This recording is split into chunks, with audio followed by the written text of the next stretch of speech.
अजीतगढ़ पंचायत समिति क्षेत्र के गांव अजमेरी में डॉक्टर भीमराव अंबेडकर सामाजिक विकास एवं सेवा संघ के द्वारा बाबा साहब डॉक्टर भीमराव अंबेडकर की 131वीं जयंती मनाई गई। बाबा साहब की जयंती पर सैकड़ों जनप्रतिनिधि व ग्रामीण महिलाएं व पुरुष मौजूद रहे। इस अवसर पर 2 दर्जन से अधिक प्रतिभाओं का सम्मान किया गया।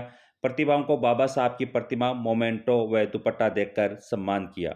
आयोजक समिति में कैलाश चंद, लीलाधर सोटवाल, संतोष मरोड़िया व उनकी पूरी टीम ने आए हुए अतिथियों को प्रतीक चिन्ह व दुपट्टा उड़ाकर स्वागत किया। इस अवसर पर पूर्व पीसीसी सचिव बालेंद्र सिंह शेखावत, अजीतगढ़ प्रधान एडवोकेट शंकरलाल यादव, सरपंच संघ अध्यक्ष सिंबू दयाल मीणा, समाजसेवी बलराम यादव, अजमेरी सहकारी समिति अध्यक्ष पूरण मीणा, मुकेश पटवारी समेत कई गणमान्य मौजूद रहे। करना चाहूंगा जिन्होंने आज मुझे इतने पवित्र और इतने सुंदर कार्यक्रम में आने का मौका दिया। आपका बहुत बहुत धन्यवाद, बहुत बहुत आभार। जैसा कि आपको पता है, संविधान निर्माता आदरणीय बाबा साहब की आज जयंती है और इस उपलक्ष्य पर विभिन्न कार्यक्रम आज आसपास में लोगों ने रखे हैं। सुबह से मैं कई कार्यक्रमों में गया, आपने भी यहाँ बुलाया, आगे भी आज कई कार्यक्रमों में मुझे जाना है। इसलिए मैंने आयोजन समिति से निवेदन किया कि आप कार्यक्रम को सुचारू चलते रहें, लेकिन चूंकि मुझे समय अभाव में आगे जाना है और दूसरे कार्यक्रम अटेंड करने हैं, इसलिए मैं बीच में अपना उद्बोधन दूं, इस बात की इजाजत ली। इस बात के लिए मैं भी आपसे हाथ जोड़ के क्षमा चाहूंगा। मैं कई कार्यक्रमों में आज से पहले भी गया। बाबा साहब की जयंती के विभिन्न कार्यक्रमों में जब जब जाने का मौका पड़ा, कई बुद्धिजीवी व्यक्तियों द्वारा उनके जीवन पर प्रकाश डाला गया। लोगों ने बताया कि बाबा साहब की क्या उपलब्धियां रही। समय निकाला, इस समय में आपसे आत्मसात होकर के मैं भी कृतार्थ हो गया। आप सबको प्रणाम करता हूं, आपका वंदन करता हूं, आपका अभिनंदन करता हूं।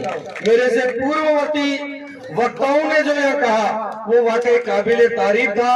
अभी मैं भी जेपी साहब का उद्बोधन सुन रहा था। वाकई इन्होंने विद्वता में वो कहानी रची जिसकी पुरजोर शब्दों में भी अगर व्याख्या की जाए तो कोई कमी नहीं है। मैं इनके व्याख्यान को नमन करता हूँ, नतमस्तक करता हूँ। मेरे को भी इनके व्याख्यान से कुछ सीखने को मिला है, ये कतई साथ सत्य है। एक बात के लिए जरूर मैं जेपी साहब से माफी चाहूंगा कि वाकई मेरे यहाँ के मंच के संचालनकर्ताओं ने प्रोटोकॉल का उल्लंघन किया है कि बीच में मान सम्मान वाली बात नहीं आती है। एक जो वक्ता होता है उसका तारतम्य टूट जाता है।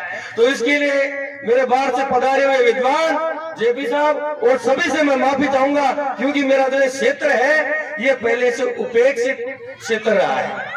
हमारे यहाँ एजुकेशन की कमी थी।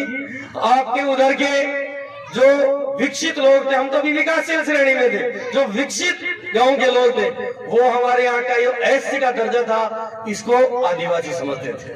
मेरे वहाँ के ओबीसी के लोग थे वो हमें ओबीसी वालों को आदिवासी समझते थे।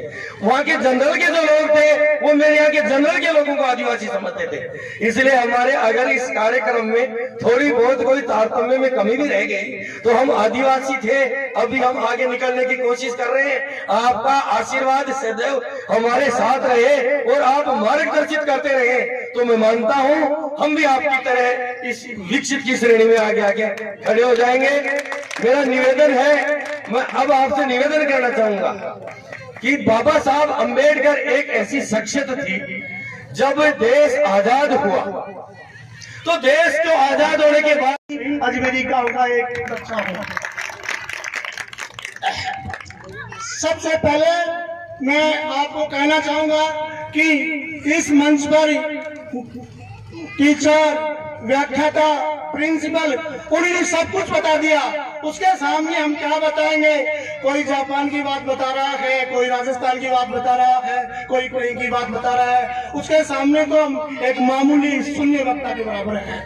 फिर भी मैं आपको कहना चाहूंगा कि लोग कह रहे हैं कि अमेरिका में जाके अम्बेडकर जी ने ये किया, इंग्लैंड में जाके ये किया और पहले गोलमेज सम्मेलन में गए। मैं तो आपको शॉर्ट में 2 ही बातें बताना चाहूंगा कि उन्होंने क्या किया। वो उस टाइम अकेले थे और आज इस हिंदुस्तान में आप न जाने कितने अम्बेडकर हो। वो अकेला इतना संघर्ष कर रहे थे और आप इतने लोग मिलकर के उनके अन्याय के बराबर संघर्ष कर रहे हो। उन्होंने तो कुछ कर गया। अब इस जयंती का मुख्य मनाने का लक्ष्य यही होगा, चाहे आपको बुरा लगे या भला लगे। मैं कटु सत्य का कहूंगा कि यहाँ पर आकर के और मंच पर के आकर के और हम जैसे सफेद कपड़े पहन करके माला पहना गए, भाषण दे गए, लक्ष्यदार बात कह गए और आप ताली बजा गए, उससे कुछ भी हासिल होने वाला नहीं है। जब तक अम्बेडकर जी ने जो बातें बताई कि हमेशा शिक्षित बनो, संगठित रहो और संघर्ष करो, जब तक उसके पटचिन्हों पर नहीं चलोगे तो ये जयंती मनाना न मनाना बराबर है। आप जब भी उनकी जयंती आती है और उनके बारे में भाषण दे जाते हैं, चले जाते हैं और घर पे जाके सब बातें भूल जाते हैं। नहीं, यहाँ पे ये संघ निश्चित करके दो कि जो अम्बेडकर जी के पद चिन्ह है, हम सब शिक्षित बनेंगे तो शिक्षित बनेंगे। और मेरे ख्याल से ये शिक्षित वाली बात तो सब पे लागू हो रही है कि शिक्षित तो हो रही है। कमी 2 चीजों की है। एक तो संघर्ष कि हम बिल्कुल संघर्ष न के बराबर कर रहे हैं। मेरे दलित समाज के किसी भाई पे अत्याचार हो रहा है तो हम सब चुपचाप बैठे बैठे उसके मजे लेते हैं, उसका कोई सहयोग नहीं करता है।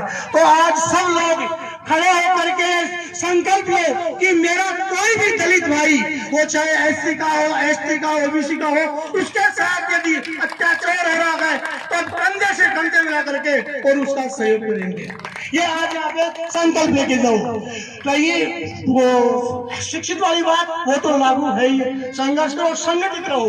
किसी पे भी कोई आशा है तो सारे भाई संगठित जैसे